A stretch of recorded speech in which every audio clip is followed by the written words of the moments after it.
नमस्कार, जय हिंद दोस्तों। मैं विकास तंवर एक बार फिर से आप सभी का स्वागत करता हूं एग्जाम टॉक्स में। और आज की इस वीडियो में हम बात करने वाले हैं कि किस तरीके से अमेरिका की वजह से कई करोड़ रुपए पानी में डूब सकते हैं भारत के।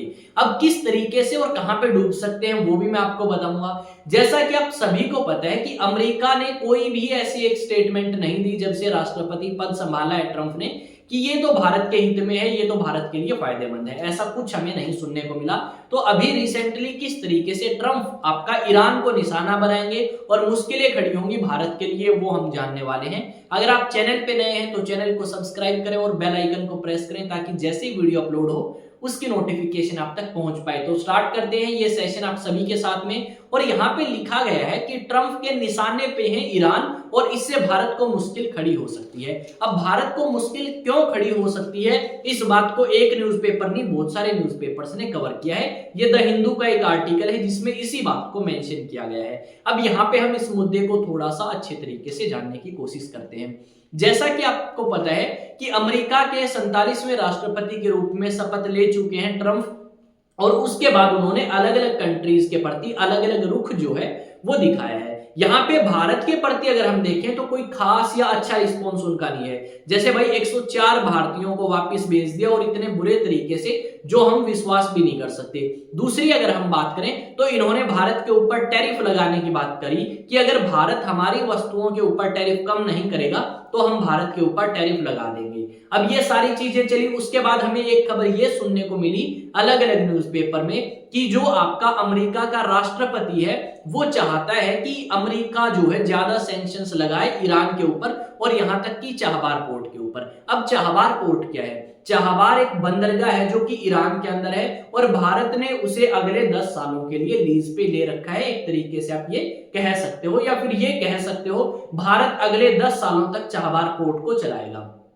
अब आपके अमेरिका के राष्ट्रपति क्या कहते हैं कि ईरान के ऊपर जितना ज्यादा प्रेशर हो सकता है उतना ज्यादा प्रेशर डालो, ईरान को इतना कमजोर करो कि ईरान ये बात मान ले कि हम हमारा न्यूक्लियर वेपन प्रोग्राम जो है वो बंद कर रहे हैं। अब ईरान ऐसा करेगा नहीं, ये हमें यकीन है ईरान के ऊपर पूरे तरीके से।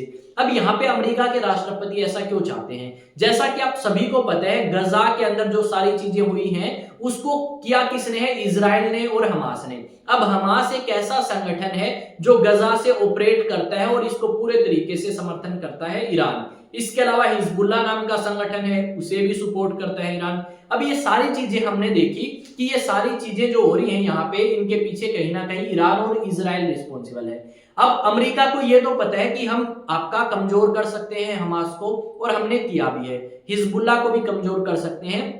अब बारी आ चुकी है ईरान की। अब ईरान को कमजोर कैसे किया जाएगा कि ईरान के ऊपर इतने ज्यादा सैंक्शंस लगाओ, ईरान हाथ जोड़ ले कि भाई हमारे बस की बात नहीं है अमेरिका से भिड़ना या इजराइल से भिड़ना, ताकि हम इसको कमजोर कर दें और ये अपना न्यूक्लियर वेपन प्रोग्राम छोड़ के इजराइल आराम से रहे। क्योंकि इजराइल को अभी एक ही चीज से खतरा है कि ये जो ईरान नाम की कंट्री है अगर इसने न्यूक्लियर वेपन बना लिए तो ये हमारे ऊपर दाग सकता है उन न्यूक्लियर वेपन्स को। इस करके अमेरिका के राष्ट्रपति चाहते हैं कि इजराइल को किसी भी प्रकार का खतरा ना हो और इजराइल का जो सबसे बड़ा दुश्मन मानते हैं ईरान, उसको खत्म कर दिया जाए या उसे तोड़ दिया जाए। अब यहाँ पे क्या है भाई, हम सभी को पता है जब आपके पिछली बार राष्ट्रपति बने थे ट्रंप, उस टाइम भी इन्होंने काफी सैंक्शंस लगाए और ईरान ने ये भी कहा था कि भाई इस आदमी को यानी ट्रंप को मार दो, ठीक है, हम इसको इतना रुपए इनाम देंगे। ये सारी चीजें हुई पिछली बार।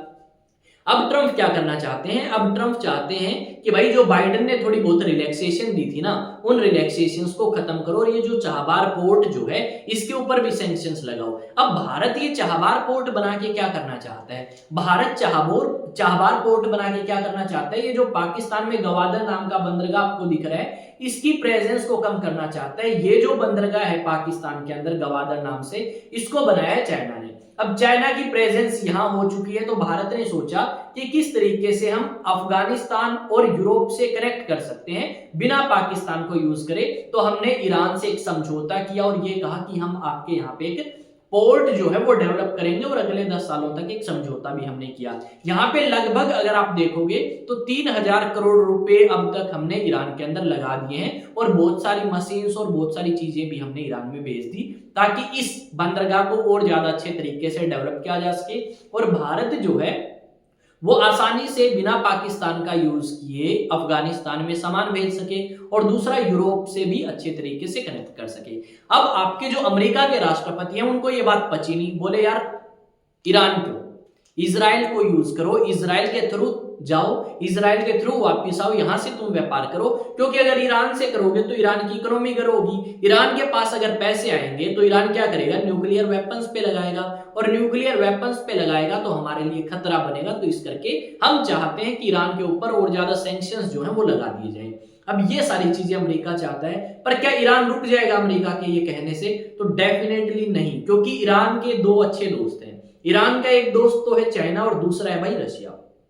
अब ऐसा बताया गया था कि ईरान ने मदद करी है रशिया की यूक्रेन युद्ध में, और रशिया ने न्यूक्लियर वेपन बनाने में ईरान की मदद करी है। साथ में अगर बात करें चाइना की, तो हम तो चाहे ईरान से ऑयल ना करते हो इंपोर्ट, पर चाइना जो है वो काफी बड़ी मात्रा में ईरान से क्या करता है भाई, क्रूड ऑयल या कच्चा तेल मंगवाता है ताकि उसे सस्ते रेट पे मिल सके।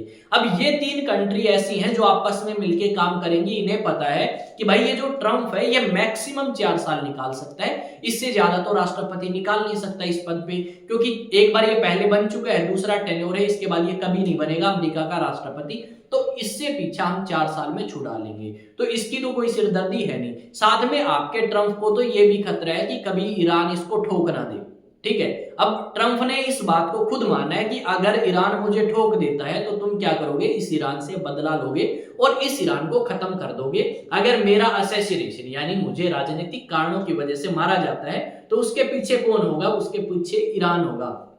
यह बात ट्रंप आपका मानने लगा है कि भाई मेरे साथ कर सकते हैं ये कुछ ऐसा, क्योंकि पिछली बार तो मैं बच गया था पर इस बार तो नहीं बच पाऊंगा शायद, अगर मैं कुछ इस तरीके के करूंगा काम। तो यहां पे अगर आप देखोगे तो ट्रंप का ना बल्कि ईरान बल्कि सभी कंट्रीज के साथ ऐसा ही रुख रहा है। अगर हम बात करें इजराइल की, तो इजराइल को छोड़ दो, इजराइल के साथ तो भाई इतने अच्छे रिलेशंस हैं कि आप पूछो ना। उन्होंने ये तक कह दिया कि जो गजा है उस गजा को भाई क्या करो, कब्जा कर लो, और यहाँ पे जितने भी लोग रह रहे हैं ना इन लोगों को भेजो बाहर, यहाँ पे रहेंगे इजरायली और अमेरिकन, इसको दोबारा से डेवलप करेंगे। ये सारी बातें आपकी कही, यानी एक ऐसा प्रधानमंत्री, एक ऐसा राष्ट्रपति जो बहुत ज्यादा अच्छे रिलेशन शेयर करता है इजराइल के साथ, पर बाकी सभी कंट्रीज को एक साइड लगा रखा है इसने। चाहे आप बात करें कनाडा की, ग्रीनलैंड की, मेक्सिको की, चाइना की, हर एक कंट्री की, ठीक है। यहाँ पे भारत के प्रधानमंत्री मिलने जा रहे हैं भाई किससे, 12 और 13 फरवरी को अमेरिका के राष्ट्रपति से। और दूसरी तरफ हमें ये खबरें सुनने को मिलती हैं कि भाई चाबार को लेके बोल दिया इसने टैरिफ को लेके बोल दिया, इसने बहुत सारी चीजों के लिए, जैसे 104 भारतीयों को भाई वापस भेजा।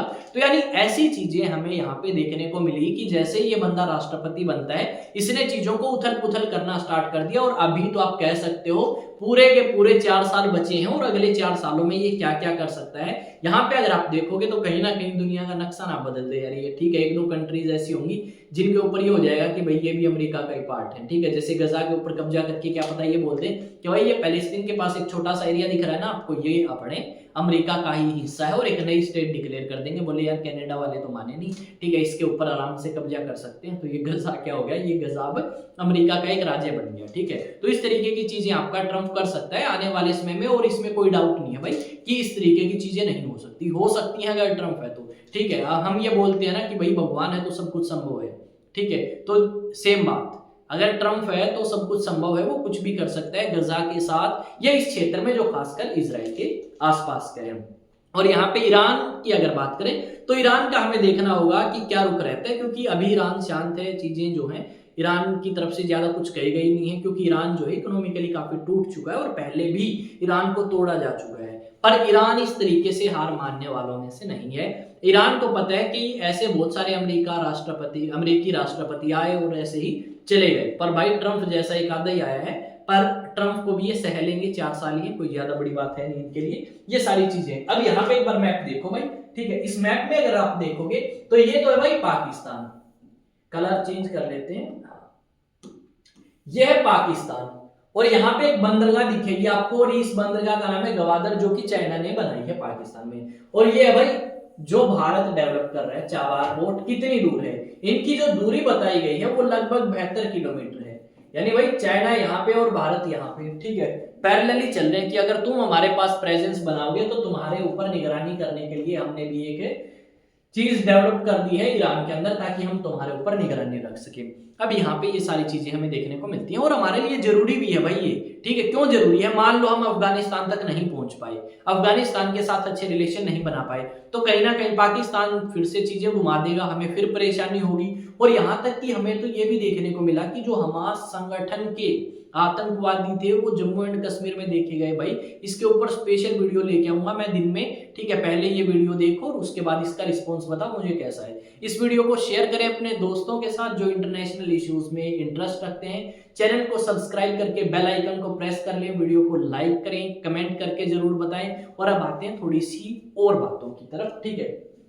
ये सारी चीजें क्लियर हुई, इसमें कोई डाउट है तो पूछ सकता है। अब बात है ये भाई कि वो आए ना सारे हमास और वो सारी चीजें हम दिन में देखेंगे। अभी मैं एक ही वीडियो बना पाऊंगा, बाकी मुझे थोड़ा सा और काम भी है, ठीक है। अभी अगर हम बात करें तो हम बात कर रहे हैं भाई एग्जाम टॉक्स के बारे में।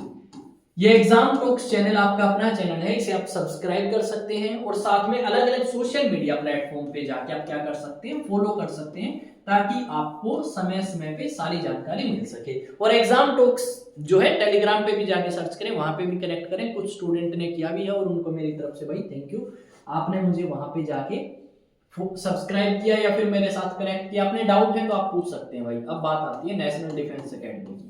अब नेशनल डिफेंस एकेडमी की अगर आप बात करें तो भाई नेशनल डिफेंस एकेडमी के लिए बैच स्टार्ट कर रहा हूँ 1 अप्रैल 2025 से। अपने जाओ और जाके रजिस्ट्रेशन कराओ अभी फोन उठा के। अगर आप 11th में हैं, 12th में हैं या 12th पास हैं, नंबर है 9812579188। इस नंबर पे आप क्या कर सकते हैं भाई, अपना रजिस्ट्रेशन करा सकते हैं।